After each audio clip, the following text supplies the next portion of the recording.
All right. So we now have Dr. Allison Timberlake, who is the Deputy Superintendent of Assessment and Accountability from the Georgia Department of Education. She will be giving us a state testing update.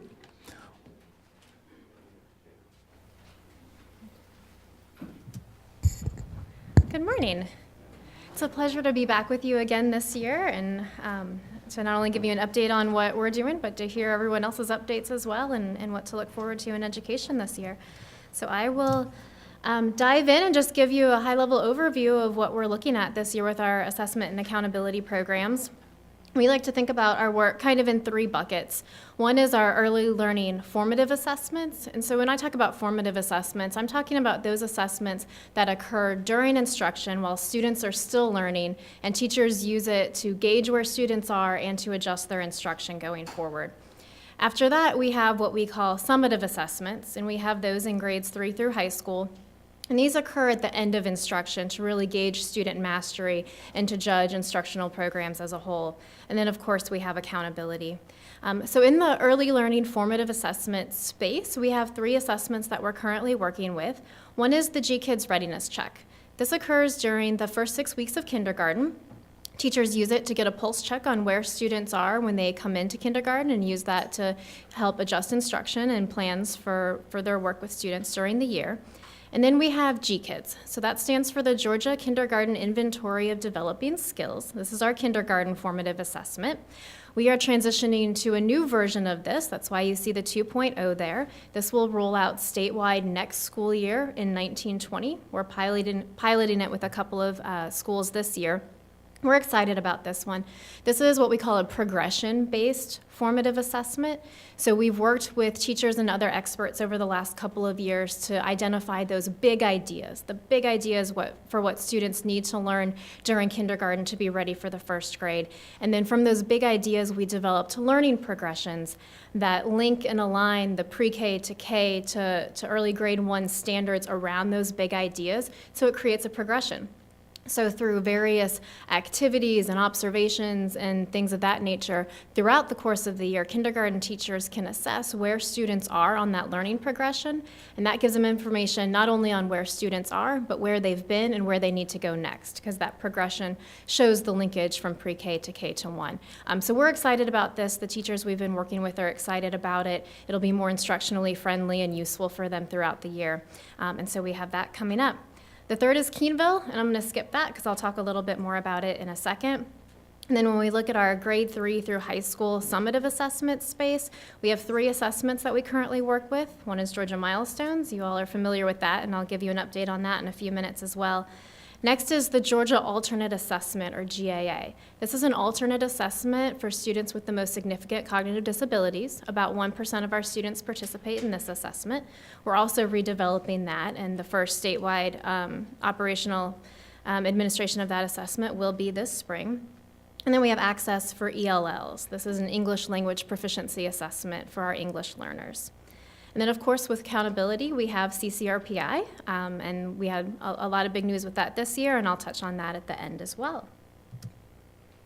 So Keenville, I am super excited about Keenville. I'll spend most of my time on this. This is one of our newest and most exciting initiatives. It is a game-based formative assessment in literacy and math in grades 1 and 2. So in Keenville, students will explore the town and they'll help Keens, which are the characters in Keenville, by engaging in challenges. And what's so cool about it is it's gamified, students are going to have fun, they're going to interact with it, and not really realize they're being assessed in the background. So while they're engaging in these challenges and helping the Keens, we're gathering really useful information on their literacy and numeracy skills that we're providing to teachers through real-time dashboards that they can use to adjust instruction while it's occurring. So this assessment is really designed to be integrated alongside instruction. It's not something that teachers are going to have to do at various points of the year or at the end of the year to see where students are. It is available year-round to them. There will be about 30 games. Teachers will decide based on their instructional plans and where they are with their students, which games they want to utilize at what times with their students to get the information they need. It could be a whole class activity. It could be a small group center-based activity. There's great flexibility with how our teachers choose to administer this and utilize it to inform their instruction. You can see some screenshots there. We had the opportunity last spring as we were piloting the first set of games to get out and talk to some of our teachers and students who were piloting this for us. And so I'm going to let them, in a short video, speak for Keenville.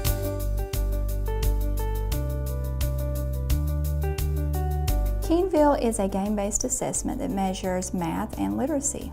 We've needed an assessment for first and second grade for several years, and this is a great way for us to assess our students without them knowing that they're being assessed. When I first logged on, I didn't expect it to be so much of like a ton of games. I expected it just to be like probably like 1 or 2 or 3 games. I saw those like 10, like a lot of games about different subjects. And I noticed with my kids, they were very engaged. It was immediate. Because we live in a technology world and this is what they're really used to, when they're going in there, they're not having to think a whole lot about, what to press. It's user-friendly for them. It was a fun game, and it was hard at the beginning. When I got something wrong, they would like get sad and their head would droop, but if I got something correct, they would jump up in the air. It's a fun game to learn about new things like math. It's very important to have that real-time data for a teacher because we need it. It was aligned perfectly to Georgia's standards, the standards that we're teaching every day, so we'll be able to take the data that we're gaining and use it to drive instruction throughout the school year. It won't be just at the end of the school year. We need to know this week what we need to teach next week.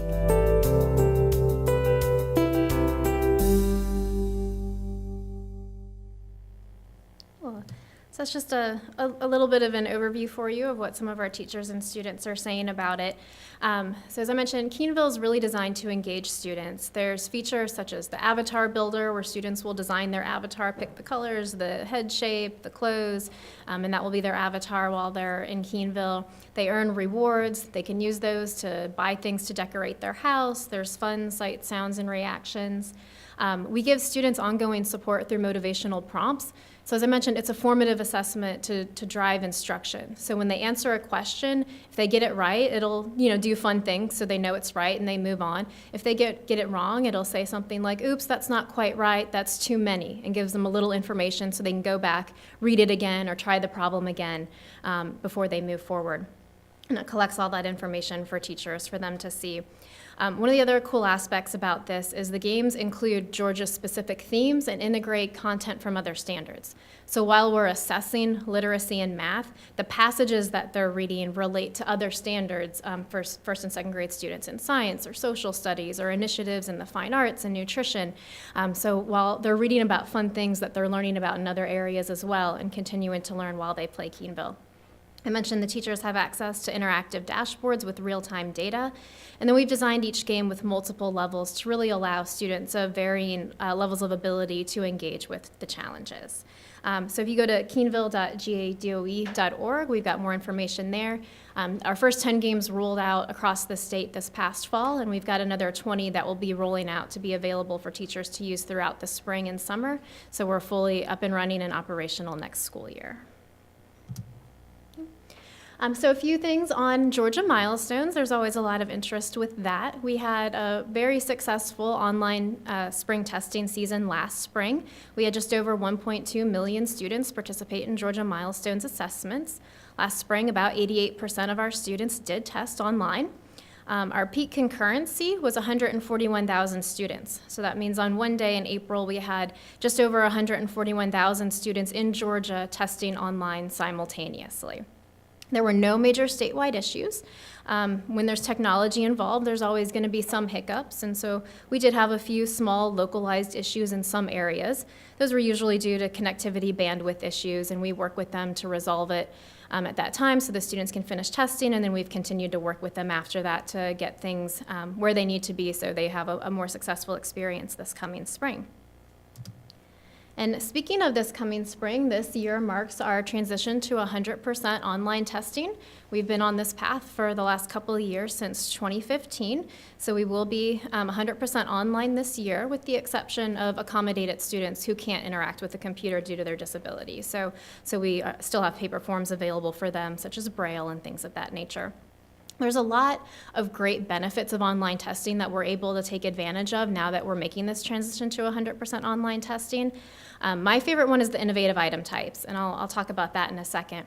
We're also able to provide standardized accommodations, so things like read aloud, and we have video sign language available to students. So by being able to do this online, it not only standardizes it across the state, but it takes some of the burden off of schools and teachers who previously had to set up special testing sessions in different rooms to do read aloud or bring someone in to do the sign language. Now this frees them up with flexibility that you can still have all students testing in the same computer lab, but the student on this computer has headphones and their read aloud accommodation. The next computer, it's got the little sign language box up, so they're getting the accommodations they need. So that gives us great flexibility there. There's also features that are available to all students, not just accommodated students, such as large print, masking tools, highlighters. There's features to help them interact with the questions. It helps increase test security, more efficient administrations, definitely faster score returns. The second a student has completed testing and hits submit, those responses are off and being scored. And it also adds increased flexibility with scheduling, which I'll talk about as well. So there's really only two new big things for this coming spring. And the first is scheduling flexibility. Now that we are 100% online, we have opened up the state testing window for districts to utilize the whole 6 weeks. So in the past, because we still had paper-based forms that had assessments in a certain order that were out there, because of test security, all districts had to choose a 12-day testing window within the statewide calendar. Now that we're online, they can use the entire 6 weeks, and our hope is that districts will be able to do that to finish their assessments, but also maximize instructional time and take into consideration the resources that they have available.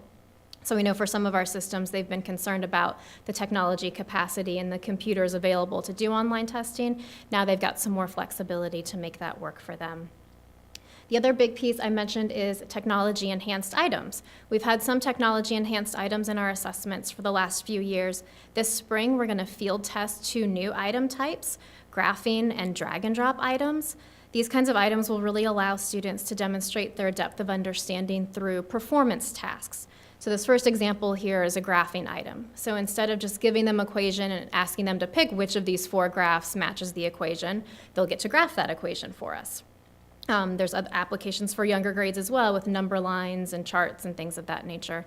Also, drag and drop, this example, it's another math example. There's 5 numbers there, and the students have to drag them and place them as to whether it's a factor of 18 only, a factor of 24 only, or a factor of both 18 or 24. And there's applications in social studies and science as well. Imagine you had several functions of government. Students had to drag them and sort into the 3 branches. So there's lots of great opportunities there. As I mentioned, we're field testing them this spring, so they won't count towards the student's score this spring. So that's where we are with our assessments. And then the other big piece of our work is accountability, which is the College and Career Ready Performance Index. As you all, I'm sure, know, we did redesign CCRPI with the Every Student Succeeds Act, or ESSA. It was based heavily on statewide stakeholder feedback that we received through that process. There's a couple of things I'll just highlight about that. It does focus on the opportunities and outcomes expected of all students.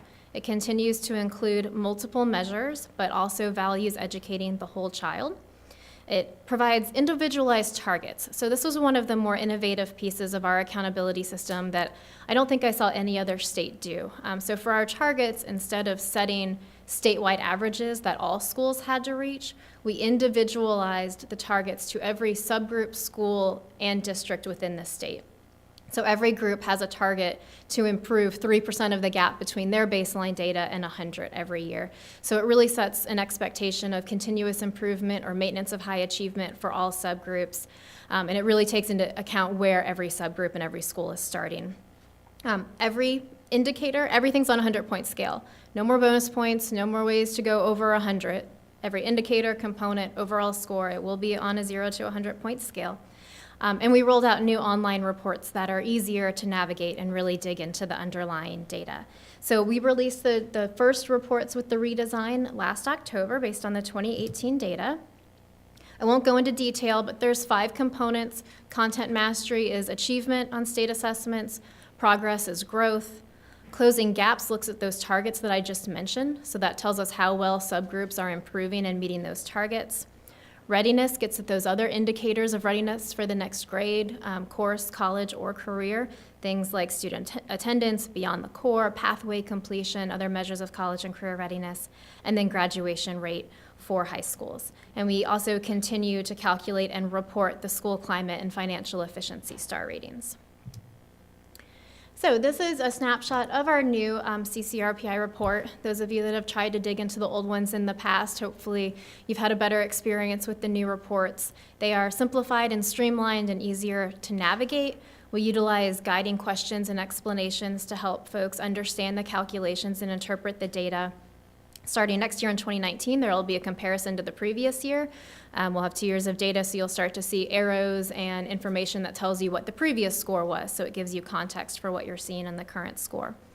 Everything can be disaggregated by subgroup, and we really designed it to be interactive and engaging, so users can really drill down past just that overall score.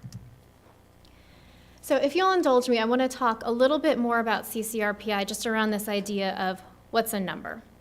So we think we did a really good job with CCRPI. There's certainly federal requirements and state requirements. We worked with a broad group of stakeholders across the state to arrive with a pretty good system. That said, it's not perfect. You cannot sum up the quality of a school in a single number or any set of numbers, right? There's much more that goes into school quality and the opportunities and things that they're providing for students beyond what we can measure with numbers. But that said, CCRPI is one set of measurable indicators, and it can do lots of things. CCRPI scores, they're very personal to schools. They can be a source of pride or frustration. They can highlight both strengths and areas of improvement, and you're gonna see that. No school got 100 this year. So every single school had great things that they're doing, that's a strength for them, and every school also has areas to continue to work on. The numbers can also be the same but mean something different. So if we think about numbers, and I won't really ask you to do this, but imagine a school has a CCRPI score of 76.8.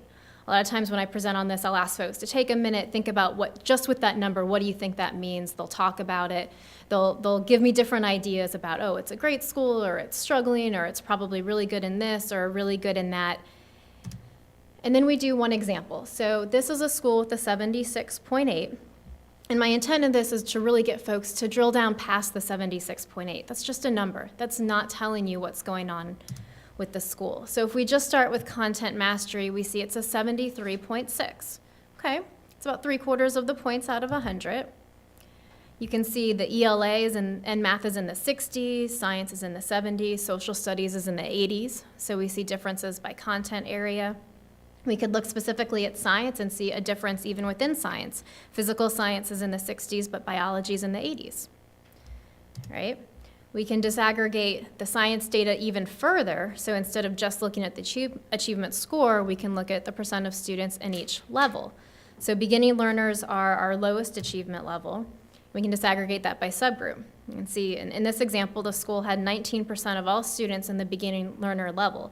Well, that jumps to 25% for Hispanic students, 26% for economically disadvantaged students, and 63% for students with disabilities.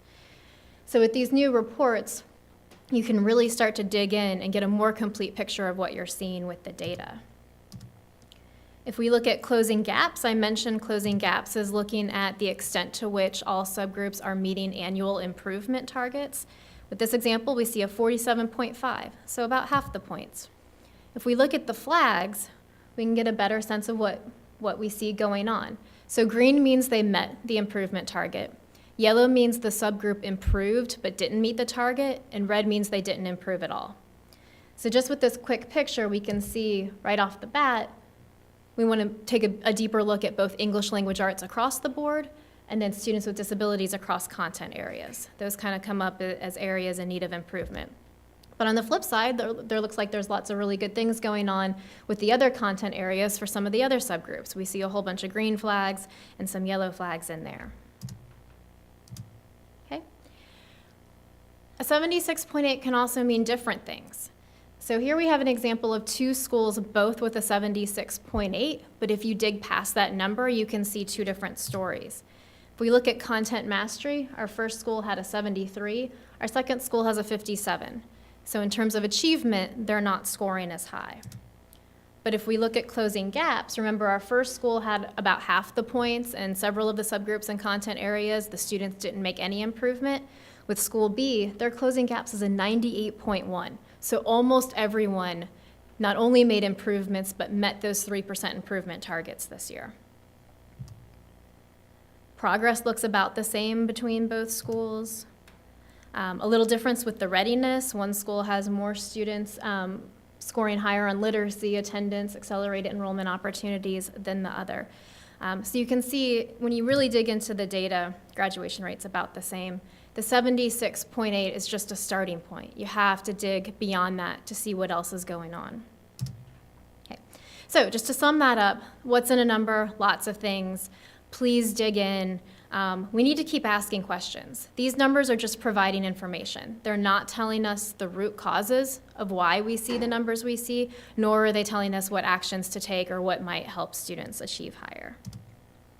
And always, while CCRPI and my work in general focuses on numbers, we can't forget that every number represents a Georgia learner. There is a student behind each and every single one of those numbers that we're here to serve and provide every available opportunity for them to learn and be successful when they leave our school system. So, just a few takeaways on that. Again, we based the redesigned CCRPI on 2 years of stakeholder feedback and the incredible work of an ESSA Accountability Working Committee. I will emphasize that the 2018 scores cannot be compared to previous years. The index changed sufficiently enough that the data isn't comparable, but some of the underlying data points can be compared. So the content mastery, the Georgia milestones, performance, graduation rates, those metrics are the same. So we can compare those to still get a sense of how things have changed. I talked a lot about it, but please do look beyond the overall score and consider the whole story. Hopefully utilize our new reporting system to really dig in. And the redesigned CCRPI is really about understanding performance and working together to promote improvement. Every school will have successes to celebrate. Every school will have areas of improvement. And we're hoping that these changes can really encourage communities to come together, talk about the data, ask questions beyond the data, and figure out what role everyone can play in improving opportunities for our students. So that was a little fast, but if you all have any questions, yes. I was just wondering, with all the changes that are being made, including the goal of reaching 100% online testing, how will that affect us in terms of getting those scores to do that deep dive in terms of time frame?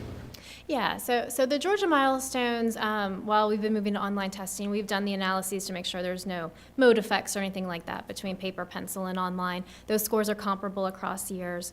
We're able to turn around preliminary scores to students in schools within a couple of days, 5 to 7 days of when they take the test. We do finalize the scores at the end of the school year, and we're able to turn that around for a public release in July.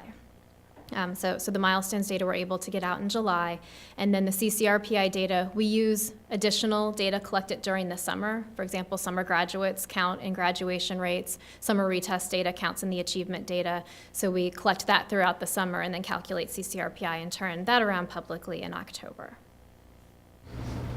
100% online testing this year, all the rural districts are outfitted? They are. And lots of them have been. I mean, there's a couple of districts that have a little bit bigger jump this year than others, but most have, eased their transition into it. And especially the flexibility to utilize the entire state window, those few places where they do have some concerns, that will really help them. For example, instead of trying to test all students in all content areas within 12 days, they could do something like, we're going to do all of ELA in week 1, math in week 2, science in week 3, social studies in week 4. So they're not trying to hit their bandwidth as heavily in one space as they had been in the past. Just a quick question. Have you aligned, there are some students that take the AP version of courses, but are still required to take the on-level curriculum, the on-level test. Information at the AP level is not often taught at the things that are on that on-level class aren't taught in AP. And so AP teachers are having to go back and spend time to go over some of those concepts while they're preparing those students for the AP exam. And I know last year, I don't know if this is a state issue or maybe a local issue, why aren't AP students waived out of the online equivalent? Sure. So there's federal requirements for when students need to test, and there's a handful of courses identified by the state board where we do end-of-course testing. I'll use one example, biology, because there's an AP assessment in biology.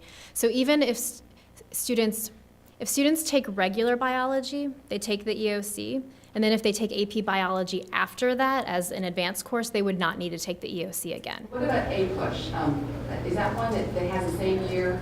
It does, yes. So we have a U.S. history EOC as well. So if they're taking the AP version and didn't take U.S. like a regular version previously, those teachers still do need to make sure they're covering the state adopted standards associated with U.S. history, so they would participate in the EOC assessment as well. Any waivers for that then? No. The one exception, there's a couple of courses that have EOCs that we don't have to have for federal accountability. So for the dual enrollment students, they're exempt from that because they're taking it at the college. Yeah. Great, thank you. Thank you, Dr. Timberlake. At this time, we will have our state school superintendent, Richard Woods, come up and provide a Georgia Public Schools status report.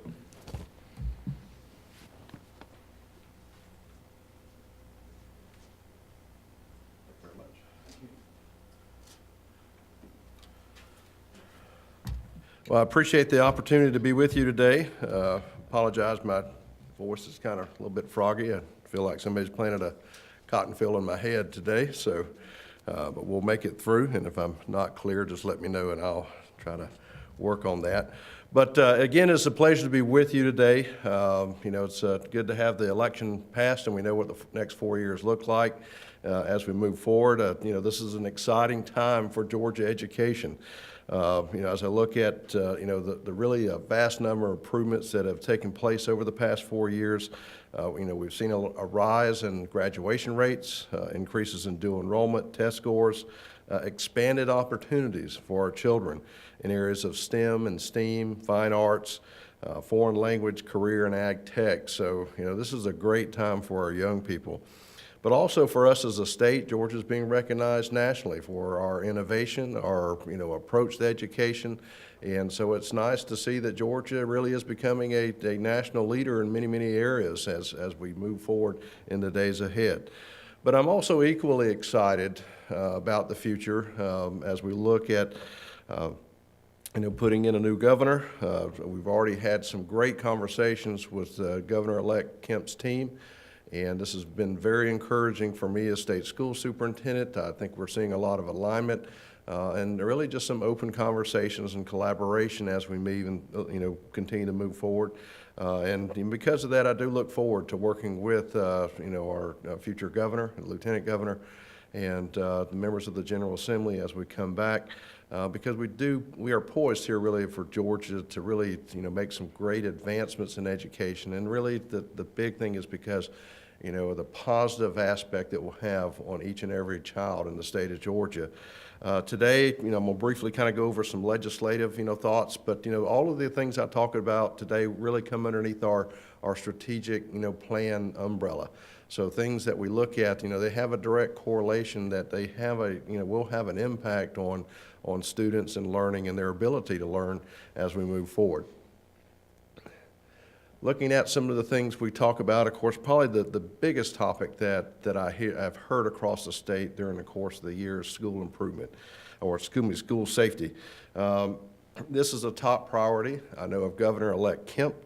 And it pleases me that, we are aligned with his vision of what school safety looks like, and again, his approach and support in this effort. And so, I think we'll be looking at, a big, push from his team and the General Assembly to make some, additions in that area. So, this is something that I wanted to make sure that, even though it's something that probably has come up, it's something we have not neglected. School safety is something we deal with day in and day out. But unfortunately, the events that happen in the news and again within our nation have kind of elevated this. But again, it's something that we are very proactive with. Because of this, we're going to continue to work with our partners at GEMA to make sure that, we're doing what we have to do at the state level, but also at the local level. We have a new commission with our Homeland Security, initiative that's going on. So I think you'll see a lot of broader collaboration between agencies across the state and then within our counties, working both statewide and countywide and citywide to make sure that our kids are safe. One of the things that I've instructed the staff to do is that we review new facility plans. And because of that, we're looking at, the safety initiatives that are taking place to make sure that as we have new construction, that they are, physically as safe as we possibly can. I think one of the things we look at in the past, some of our older buildings definitely have, were built at a different day and time and did not have safety in mind. One of the things I look at is that, even when I first started teaching, was teaching for many years, I taught in the building that my mother, went to school in. And that really just required a different, type facility. It looked different. And so we're encouraging our people as they begin to look at new facilities to make sure that safety is a top priority, if not the top priority when they look at design. Also, we're looking to increase mental health services throughout the state and continue to build upon that. Again, looking at a very proactive approach to make sure that, that we're on the preventative side and not just the reactive side of school safety as well, and create, a positive learning environment. I think, taking some of the things off the plate of our young people is extremely important.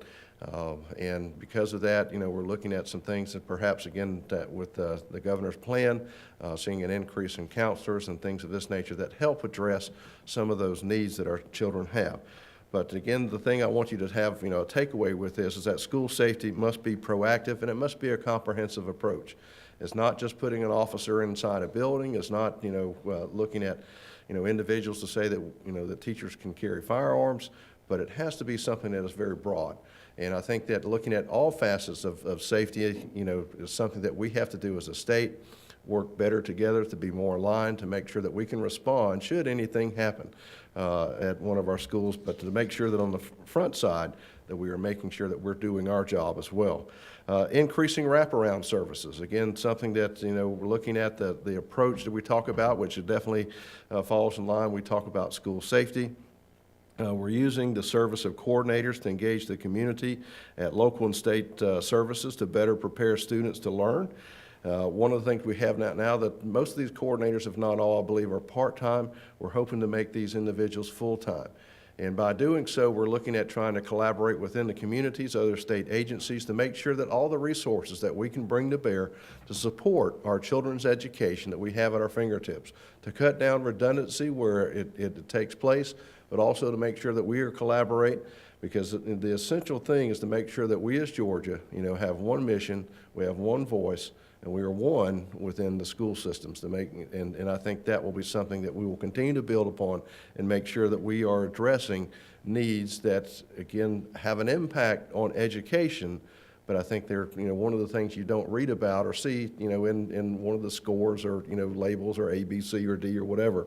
So that's something we're looking at. Bus safety as well. Again, that did come up in the legislature last year where there was a change within some of the regulations surrounding the bus stops. We are going to proceed and actually try to make the change and go back to add clarity to what happens at a bus stop, to make sure that as drivers are without the state, throughout the state, don't have to be making, questionable decisions about what should I do or not do. Because that is a critical area that when we are unloading and loading, our students, we need to make sure that they are safe in this area. And because of that, we're continuing to look at some things. And, because one of the areas that we do have an issue is that we do have a lot of drivers that actually pass a stop bus that is unloading. And that's something that puts, a child in danger. And it does not take but just a split second. So we want to make sure that we're doing our job, that we have the laws and legislation in place that does not create any question about what the response should be once we're out there in the driving area. And again, long term, as we think about where we're going in the future, I appreciate that the General Assembly and the governor last year, fully funded public education. But I think for us in Georgia, we have to look at and really, proceed and make some movement to actually change and update our funding formula. At the end of the day, this is a 1985 funding formula. Well, we're in 2019 now, and I can guarantee you, as an individual who was teaching in the 90s or in the 80s, that school looks a whole lot different. And making sure that we don't treat each school system as a one-size-fits-all. Metro area looks completely different than South Georgia. I mean, things we take for granted perhaps in the metro area in South Georgia, just like transportation. We have a lot of counties that travel a lot of miles, and the price of diesel fuel can have a major impact overnight if things go up. And again, we did see that during the Purdue administration. So hopefully that's something that we will eventually as a state take on as we move forward. Looking at the next slide, I think, make sure I didn't bounce back. There we go. Expanding opportunities, yep, there we go. As we look at expanding opportunities for our kids, we want to make sure that we have things in place that look at, providing the best information that we possibly can have across the state. Dr. Timberlake, mentioned, in her presentation about CCRPI and again, the 100-point scale and what that looks at. As mentioned, it's not a perfect document, and we want to make sure that as we look at the documents itself, that what we are providing to our schools, that is the best information that is possible to look at all facets of education. And I think we really want to look at, decreasing the testing weight and putting, more of a true balance. Again, not saying that testing is not important, but looking at things that we know have a direct impact on learning and seeing how we can improve that in a holistic approach. Again, one of the things we look at, if you look at our strategic plan, is that we look at the whole child. And we know there are different facets, if you were to look at the strategic plan, of how we can improve education. Looking at the 100-point scale, is that really the best way to show information? Again, as a number, and again, what we have historically looked at that information, is it a better way that we can present that? Because ultimately we are about providing our schools with information that can improve their ability to educate our children each and every day. That like the test scores or numbers are probably more arbitrary. But what we need to make sure is that we're focusing on our children, to making sure that what we have and what we are giving our schools, is definitely the most comprehensive approach, again, that which can be read by any individual that's out there.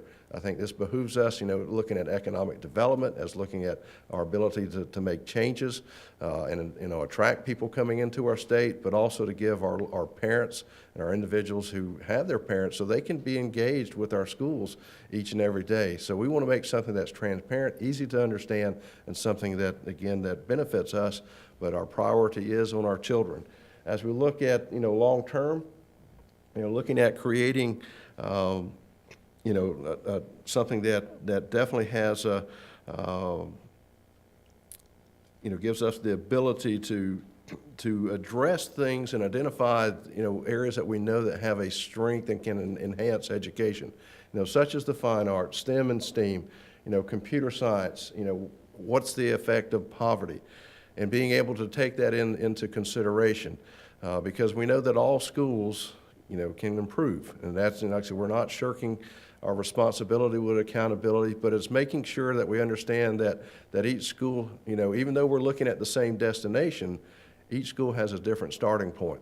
And we want to make sure that we recognize that and then make sure that we are rewarding them and really helping them to identify that they are improving.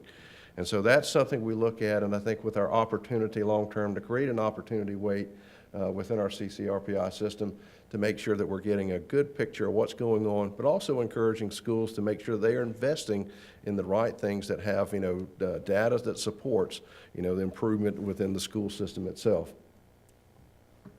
Looking at protecting local control, I think it's very important that we protect local control. By doing so, we're looking at, do we have a paper and pencil option for some? I think Dr. Timberlake mentioned with our special needs kids, because we don't want to undercut and give them, the ability to give a false read when they can perhaps have the ability and have the ability to perform at a much higher level. So it is trying to be more personalized at that to make sure that we can address needs throughout the state, looking at even with our 3-5 learners, as well, that make sure that things are developmentally appropriate, for these individuals.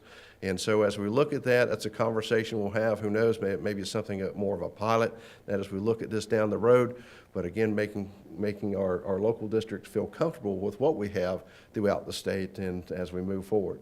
And providing maximum flexibility for resources. Again, our role here at the Department of Education is to serve and support our schools and not to be a command and control type operation. Because of that, and because we recognize that each school and district is different, we want to make sure that we are providing them with the flexibility to use the various services and resources they have. One of the things we continue to be engaged in is our Title I pilot, which gives those schools participating more flexibility and being able to engage with their students and with their needs on a case-by-case basis. And because of that, I think we can better reach and again hopefully allow them to make the changes that they need. Again, our destinations are the same, but our paths to reach those destinations definitely are different based on the needs. And that's one of the things you will see that with us, that we are really looking at becoming more of a needs-based community at the DOE to make sure that we are responding and allowing our schools to respond in a manner in which they will best be able to reach their children. In order to do that as well, I think letting teachers teach. And again, as we let our teachers, and again, I appreciate Allison, our Teacher of the Year, who you'll hear from later on. These are the most important people we have. These are the individuals that deal with our children day in and day out.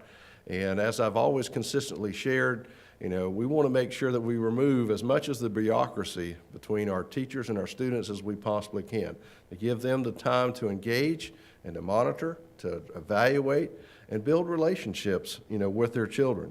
One of the things we continue to look at is to align our testing requirements to the federal minimum. They have set that. Again, we're fairly close as a state, but I think that may be something, or it is something we want to look at and pursue. Provide more resources and again support for these individuals. Again, they live busy lives. They also have families as well. So we want to make sure that what we're providing them is not something that just goes, is allowing them to jump through hoops, but they can find very easily. It can support what they are doing. It is meaningful, and it has a common sense approach to education. Again, in my life, I've seen a lot of things created, but again, they didn't do a whole lot, and again, added, just more time and busy work. And that's something that we want to make sure that we do not add to our teacher workforce, but are giving them the resources they need to make sure that they are reaching their kids. We support Governor Kemp's, commitment to teacher raises, and again, we look forward to seeing that happen during this session as we move forward. But also, I think we have to look at a long-term, to develop a comprehensive plan, to look after and make sure that we are maintaining our workforce. Again, we still continue to have issues with teacher recruitment and retention, and I think by having a plan that allows them to think of the future, this is something that we can work on together. By doing so, we can look at increasing beginning pay, for our teachers, or also making, beginning, with the teaching profession one of the high demand areas in which their college can be paid for. That would be a great benefit, again, for an individual who graduated and had to pay everything back. And again, I remember that my pay was not the most in the world, but it is something I think we can look at that perhaps in the future, and then maybe even adding, expanding our step increases for those on the back end. So there are other areas that I think we can look at and have a dialogue to see what will happen in the days ahead to make sure that we can maintain or at least can maintain our workforce through recruitment and retention. But I think, one of the things we look at is the best thing we can do is allow our teachers to build relationships with their children. That is first and foremost. I think that each of you in this room, you think about who was your favorite teacher. Who was the teacher that had an impact on your life? Well, I can tell you that for me was Miss Phillips, that was Miss Michaels. I mean, these were individuals that I know personally, but one of the things that I look at and reflect back is that why did they make an impact? Because they had a relationship with me. They knew day in and day out whether I was having a good day or a bad day. They knew day in and day out whether something was going on. And because of that, they had a big impact on my life. And that's because I can tell you who they were and where I was and what happened. And so we have to make sure that our teachers are building those positive relationships. And that goes back to school safety as well. I mean, the front line of anything we look at is those relationships. If our children are trusting our teachers, if something is going on, because they know their peers better than anyone, this perhaps can give us a heads up about something that potentially could take place. And so that's why relationships, again, not only academically, we talk about social and emotional, but also at school safety. This is something that we want to make sure that we are providing for our teachers as well. Again, looking at Georgia, again, we've seen a lot of improvement in the area of rural education, and we want to make sure that we continue to strengthen rural education as well. Again, coming from South Georgia, and again, as both a student and a teacher, an administrator, but also being state school superintendent who's had the pleasure of visiting these areas, we want to make sure that we are a state that is definitely one Georgia, and we are providing, equal opportunities for each and every child that is within our state. Our new regional specialist will be working to increase STEM and STEAM education, so I'm very excited about that. We actually have only, I think, one school that is actually STEM certified south of Macon and the Savannah area, so we want to make sure that we're giving our kids those opportunities. STEM and STEAM is the way of the future. I mean, most of the jobs that are being developed and will be brought into Georgia are somehow related to that area. And again, that also includes, we talk about ag. Ag is not just sitting in a tractor and plowing up a field, but it is highly technical. It is one in which, we want to make sure that STEM and STEAM is really related to that area as we support our largest industry in the state. We're creating we hope to create a rural education tax credit for Georgia through our Georgia Foundation for Public Education. Again, something in which we can invest in public education in the rural area of our state. We continue to focus on academic success and economic development. By doing so, we have great partnerships with Commissioner Black and the Department of Agriculture, but also extending that to the Chamber of Commerce. As we look at economic development, we want to make sure that we are providing our kids with insights of what jobs are available and will be available in the days to come so that they can better plan for their future. When they look at, what is their planning and what does that look like? We have the Georgia pipeline that we're talking about and that is up and running and continue to provide information that will give us a resource in which students can see what jobs are available, but also that we give employers to see, what does that, pipeline look like for school or for their workforce. And so it is, again, we have a great collaborative, partnership with the DIA or the Department of Labor, Economic Development, and our, business and industry throughout the state. And by doing so, working and collaborating together, we can provide, our students with the best information as they plan for the future. Not to say that when they graduate high school that I just have a diploma, but I have a plan of what that may look like in the days ahead, once they graduate, from us. Also, as we look at that, additional funding in areas perhaps such as, pupil transportation, because as I've shared with that, we have a lot of districts that are big and large down in the southern part of the state, and many roads that are traveled through that, and definitely with the rural area, we are still responsible for moving kids from point A to point B. And I think that's one of the things highlighting why is that important with our state funding formula, because we have to have flexibility, just because needs are different. And I think that's why we desperately need to look at making some changes and updating, our funding formula. And finally, we'll close out. 4 years ago, I entered this office with a commitment to put the emphasis on education back on the child. Not a test. That test is something we do, but it is not what we do. Our children have to remain, the first and foremost point of priority for us as a state. And again, as I look at that, we want to expand their opportunities of our students and focus on the whole child with the mission of preparing them for life.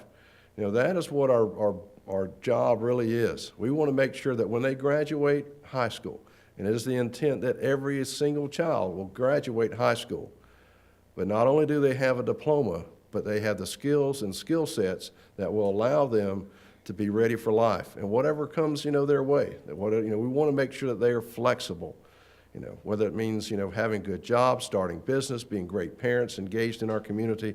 That is something we want to make sure that we provide them the best skills and opportunities they have. And I've remained, committed to that, and will continue to remain committed to that goal.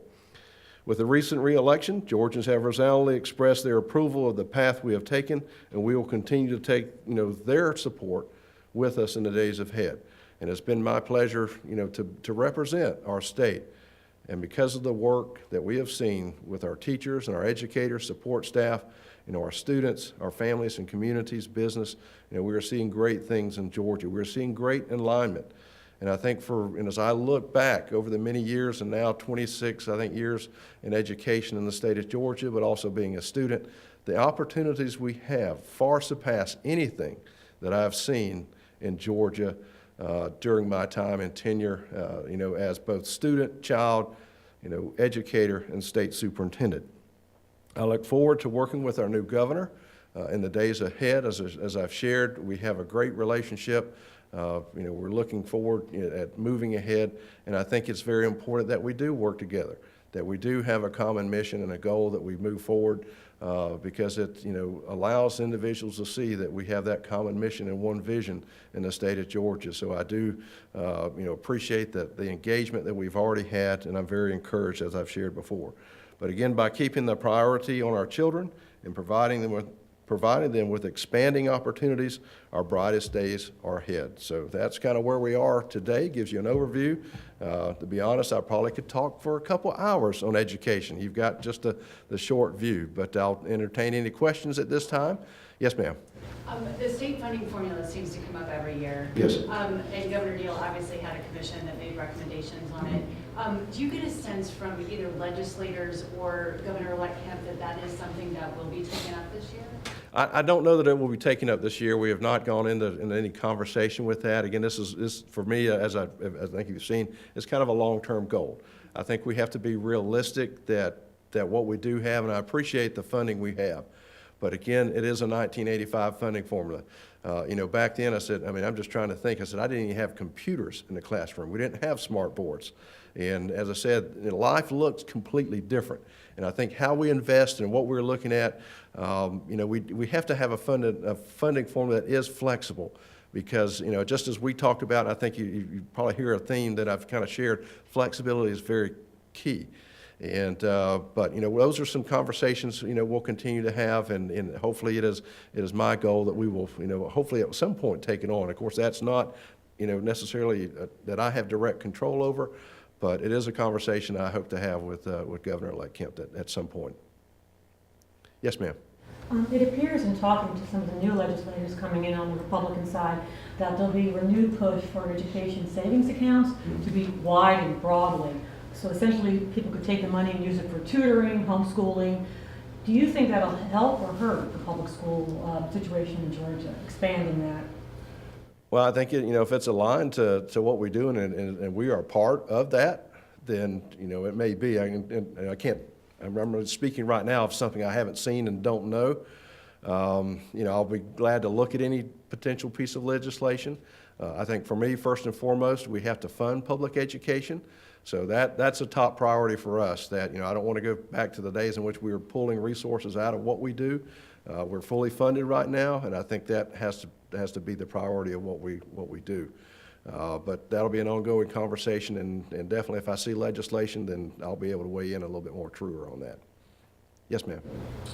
Sure. Do you have any specifics on this plan to increase beginning teacher pay?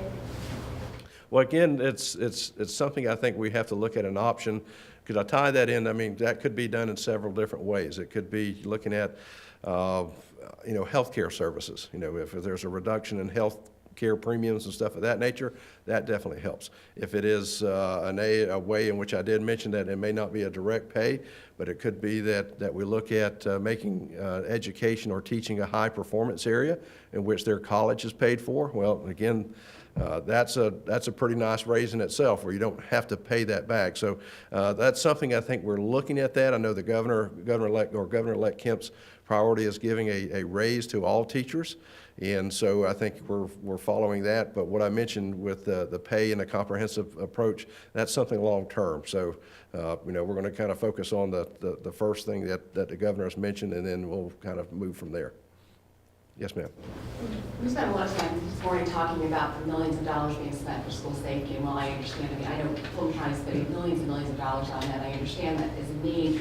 However, the likelihood of that happening is very rare. There hasn't been a student killed, K-12, in many, many years during the day. But what we are losing is kids to the opioid crisis. Yes. Haven't heard anything about what you're going to do to address the opioid crisis at the elementary, middle school level. You know, we're losing kids every day in high school. Mm-hmm. Well, again, when I look at school safety, I think that is part of school safety because it does have an impact on the school learning environment. I know in some of the conversations I've had with the Attorney General Carr, that has been a big priority of his. And so I think we can look at that as being something we can collaborate on and have an idea of what that that looks like. I think because we're looking at, how's that being provided? How's that being, how are our kids getting the opioids, in the first place? So that, again, I would anticipate would be more cross-agency. For us is looking at education, but also when you talk about school safety, we're not talking about brick and mortar, but trying to be on that proactive side as well. The mental health aspect, doing some things, we tie that into our wraparound services. That may be a way in which we can address that as well. And not dedicated line item funding for that? I'm not saying that's not an option. I think that potentially could be, but that's not a conversation I've had as of yet with Governor Kemp or the legislators. Yes. I know that we just had a state a commission, a group, just look at the school calendars. Yes. And you've talked about local control. Do you think that the state board will look at anything like a resolution or anything dealing with the state calendar issue? I haven't spoken to the state board. Again, what I'm looking at there, we would take a law to change. I mean, I've read the report. I support local control. I think looking at the committee itself, it was very industry driven. I didn't see really any parents or teachers or educators in there. I just know it. You have to look at different nuances. I didn't see higher ed involved in that, and we have to be involved together with that because one of the things I remember where we actually took our finals after the Christmas break and. When I first started teaching, and we did move that forward so that we could better align with higher ed. So I think it's a conversation that's ongoing. I'm open to it, but at the end of the day, I'm going to support our local school districts. I mean, they know what their needs are better. They meet with their communities, they meet with business and industry, but my heart lies in with local control. Mm-hmm. Yes, ma'am. We had a story in the AJC today about the Georgia Cyber and Georgia Connections, and out of the Department of Audits, that they're Georgia Cyber, the largest public school in the state, 14,000 students last year, 11,000 this year, 20 points below elementary, middle, and high school on the College and Career Ready Performance Index. And the folks behind that say we should be judged by a different, lower standard because of the nature of our students. What's your thought about the low performance of online charters in Georgia and whether or not, in fact, they need a different standard? Well, at the end of the day, we all have to, we have a bar of success that we're looking for. I don't think we lower that bar for anyone. Looking at, that type of learning, I mean, to say that your students are different, I would have to see more of the data on that. I don't know, because we have our own virtual school at the Department of Education. It is extremely successful. I would put that up against anyone, in the county, or in the nation, to be honest. When we look at, these individuals or schools that have that, I guess I would have to see what their argument is and see the information they are basing that upon. But we're not going to lower our standards in the state of Georgia. Every child needs to succeed.